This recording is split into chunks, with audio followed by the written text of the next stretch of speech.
What do you know about the EBT scam? Right, right. Well, good question. First of all, a lot of people don't even know what the word EBT stands for, and it's electronic benefits transfer. So, it gives you a little, it's good to know these things. You're saying EBT, EBT. Well, what does it mean? Electronic benefits transfer. And what's going on is the EBT, or the food stamp. There's actually a fraud going on up in Seattle, but I think this is more rampant throughout the United States. And what these drug users are doing is they're selling their EBT cards to the scammers at a fraction of the cost. Because apparently these cards, the need to take drugs is more important than the need to get food and drink. As in like legitimate drinks, water, juice, whatever it may be, milk. So I guess that's the power of drugs. That's an unfortunate side effect of them, as these guys will do anything to get the drugs. And guess what? So they sell those cards at a discount rate, and the people, the scammers who buy that, will either purchase food for themselves, or they'll purchase items and food for legitimate businesses and sell it to them and make pretty good money off it. But in the long run, you know who's paying? It's going to be the taxpayer, us. We're more or less paying for these people because we're getting taxed so they can purchase these cars. Yes, that's right. And It goes straight down to Mexico. All the taxpayers' money goes straight down to Mexico. It's funneled through the EBT system into the drug dealers, which comes from Mexico. So all your tax money, EBT, is going straight down to Mexico. It's a way just to take from the people, send it to Mexico. that's good to know. I guess that's one of the avenues it takes, and that may be the majority of it, going down to Mexico. I do know that 11 people were caught up in Seattle in a sting, and they did most of this up in the Chinatown area of Seattle. So I know we have a very similar problem in San Francisco, where a lot of the people in the Chinatown area will actually purchase their cards. Oh yeah, here in LA as well, and in San Diego. And so it's a rampant problem, because it's easy, very easy to sell these cards, because everybody needs food. Everybody wants to get some food, and you got a card, and if you got it at a great price, well, you're going to go out and buy yourself some food, or you're going to go out and buy food items and sell them to, as I mentioned earlier, to legitimate businesses who will apply it or assimilate it into their business and use it. Oh yeah, word on the streets, 50 cents on the dollar. Pardon? Word on the streets, 50 cents on the dollar. So if you got $100 EBT, you pay. That's actually what I came across that too. Thank you for bringing that up, because that's what I came across too. And as I said, it's an easy sell, and I think though that they're going to start cracking down on this pretty seriously. They're going to go after the buyers. I mean, the drug users are going to use their drugs. The drug users go to jail. They get out of jail. They're not cracking down on nothing. They're a burden to the system. They're not going to be able to crack down on it. They might crack down on some of the store owners, a fraction of them, but these people just sell it to the next door neighbor, or the next person who wants to score a deal. It doesn't have to be a business owner. They'll sell it to the person. You're right. It's you're right. It's like a gift card. It's like a gift card. So people will find an opportunity to purchase one. And somebody comes up, hey, here, I got some. I'm leaving the country, and I don't have use for my card right now. Would you like to buy it at half the cost? Oh yeah. And, any guy wants to save money will say, yeah, sure, I'll do that. Yep. I wouldn't be surprised if there's ads on the internet as well. We'll buy EBT cards. Just like in the past, I've seen ads on the internet for. Though, don't you? I mean, I think that it leaves too much of a paper trail. Oh, I don't think these people are too concerned about it. A lot of the laws aren't being enforced anyway. What do they have to fear? Well, do you want to risk it? You want to put yourself out there. You Me, never know I'm when a they're going to law-abiding crack the whip on citizen. that. When you sell on the street, it's not as dangerous. But then again, you sell it on the street, you got like the sting operation, people watching you, and that's what happened in Seattle. I know it's rampant in most of those cities. I'm sure on the West Coast for sure. Portland, San Francisco, Los Angeles, San Diego. Uh, yeah, any city has a big drug problem. Well, EBT card is a way to solve it. I mean, personally, it's like a new weight loss problem, a new weight loss solution. You start your EBT card and lose weight. But that's just kind of a little put on the side. Anyway, any more comments on the EBT? What do you think about it? Oh yeah, I've known about this for quite some time. It's been a huge scam. Just that's how we get the take the money from the people who go to work every day, 9 to 5. You go to work, you pay your taxes, you do your hard work, you pay the government, they pay the EBT, goes to the drug dealers, goes right down to Mexico. It's a scam. It's a funnel, and that's how I think it's been happening for a very long time. Yeah, you just don't hear much about it, but it's there, and eventually they may maybe cracking down on it. I've mentioned this before. I've noticed that San Francisco has cleaned up a lot, and I will give Mayor Lurie some credit for that. A matter of fact, just recently, the other day, a store was held up. A restaurant was held up by one of the drug users. The guy got sick and tired of the lady coming in, bringing her friends, and do drug deals right in his restaurant, not buying anything. And he had out with her, and she actually stabbed him, and he got hurt. And he's a family of three, and he was telling the lady to get out.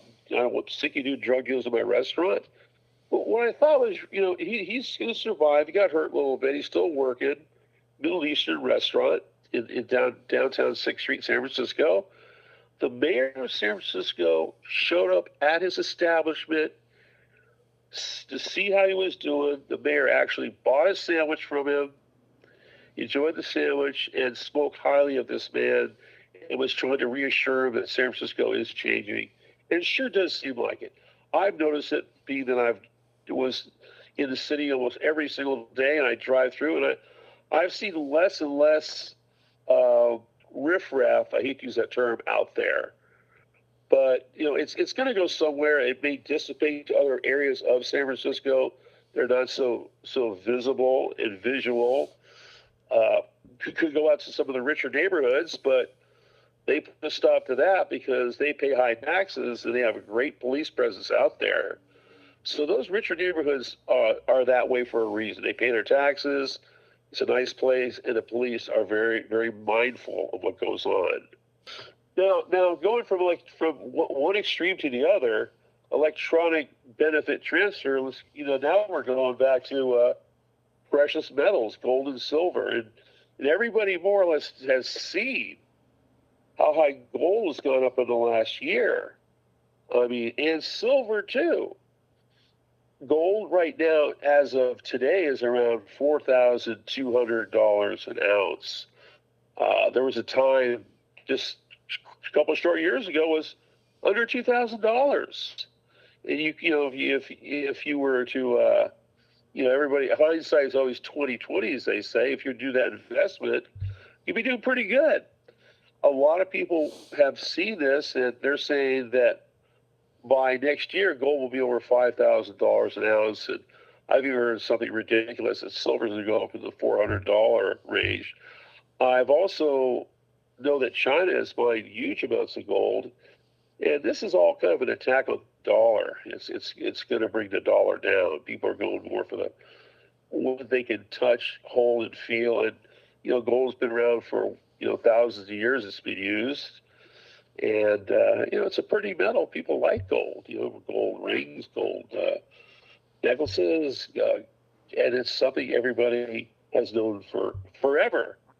And, a strange place that a lot of people don't know where you can actually find gold at next to nothing almost is if you find those old company pens and pencils from like the 40s, 50s, and 60s. back then they always used a fair amount of gold inside those pens and pencils. And savvy people will be able to pick those up in a flea market or a garage sale and make a few $100. Go take it down, extract that gold out of it.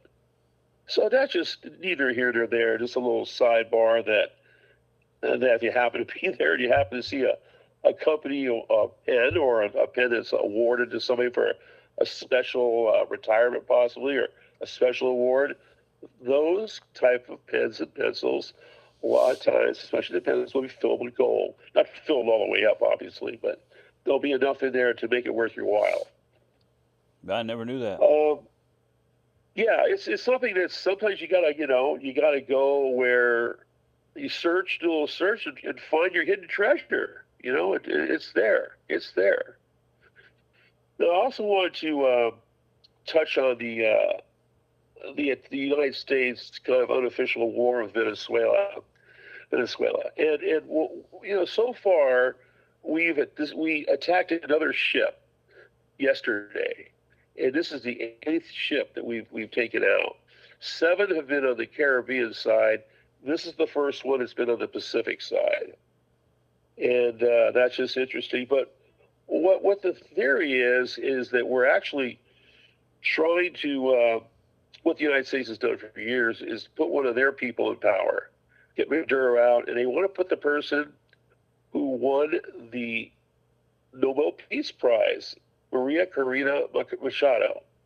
They would like to get her in there, and that's what they're shooting for. So if Maduro goes out, you might look to see her taken over, and she's very pro-U.S., I think her and Trump are on very good terms, or she knows Trump, or he spoke highly of her, and she spoke highly of him. So it looks like a natural transition to have somebody that's U.S. friendly, willing to work with the U.S., maybe even do what the U.S. wants to take over that situation. You got to wonder if that's one of the main reasons we're attacking, is to have the people over there maybe revolt and say, hey, we got to stop the U.S. from attacking us for whatever reason it may be. I think the mainstream reason is what I talked about, is the drugs. That's the mindset they want you to believe in. But these terms, these boats that we've attacked, are the term, they use the term allegedly. Allegedly, what does that mean? Does that mean just because we think you're doing it, we're just going to bomb you or destroy you?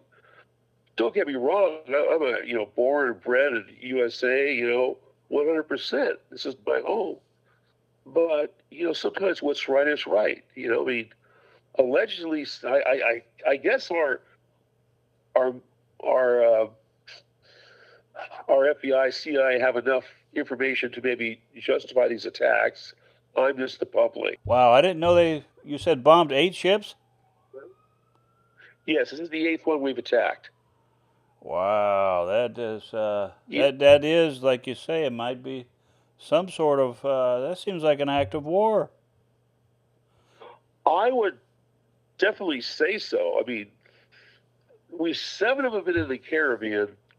This is the first one on the Pacific side. I think a total of 32 or 34 people have been killed, according to their stats, our stats. But I think we're going to have a clear answer in a few months of where this is going. And let's see if this is going to happen. If they're going to take Maduro out and maybe put this Nobel Peace Prize winner in, Maria Corina Machado. Well, what's the response from the Venezuelan government? I'm sorry? What's the response from the Venezuelan government? Denial. I mean, from what I've read, they deny that. Are they angry about it, upset about it? Are they going to try to save face? I definitely think they're upset about it. I mean, they're considered an enemy. But back in the day, Venezuela, just as of even recently, it was the most oil-rich country in the world, one of them, and they sell gas to their people, fuel to their people for like 30, 40 cents a gallon. So, yeah, I mean, I don't know how much profit for the oil companies at that rate. But again, that's, kind of get back to their own people. But they're a socialist country, and a lot of people are trying to get out of there. So there lies the problem is, why do people come to the United States? This is the land of opportunity, the land of milk and honey, gold in the streets. You have your, per se, freedom to do things, to run a business, the American dream. They want to make the American dream. They've seen it on the TV shows that we send over there, or they've had relatives or friends go up there and do very well.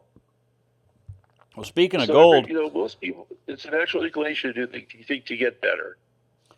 Speaking of gold, as you were saying, the price going up, a lot of the inflation on the price, I think, is from the gold peddlers. You talk about, oh, gold is going up. Look, gold is going up. Get your gold. Secure yourself some gold. Well, this here is what makes the price go up and up. So if people stop peddling it, buying it, pushing it, etc., then the price goes down, and that's a problem. So everybody who has gold at that point needs to talk about how valuable gold is and how high gold is going. So everybody got to go out and get some gold. Well, let's say if you and I had bought gold 2 years ago, and we bought a lot of it, maybe $100,000 worth, we would have more than doubled our money right now. We'd be sitting on $200,000. A lot of news happening today. Mostly, U.S. government continues to remain shut down, going on halfway through the fourth week, impacting millions of workers and delays in the benefits for low-income families. Trump met with the Republicans today to have some discussions about it. We also have health insurance sticker price. You guys trying to get health insurance? Well, good luck with that. There's also White House renovations. Want to do renovations in the White House? Well, people are criticizing that, saying, do we really need renovations in the White House? And now, as far as international events, we got the Ukraine under Russia attack. Russia drone and missile strikes killed at least 2 people and hit a major explosive plant in Moldova, Russia. The attacks followed President Trump's decision to postpone a summit with Vladimir Putin, citing a lack of progress in negotiations. What about Gaza? Israel? Well, the Gaza ceasefire negotiations. U.S. Vice President J.D. Vance is in Israel to discuss the next phase of the ceasefire agreement between Israel and Hamas. The jewel heist in Paris. The museum has reopened after a weekend heist where thieves stole an estimated $102 million in jewels. And a woman has been arrested in Barcelona in connection with the heist. A deadly bus crash in Uganda. A head-on collision between 2 buses. Other vehicles in western Uganda left dozens dead.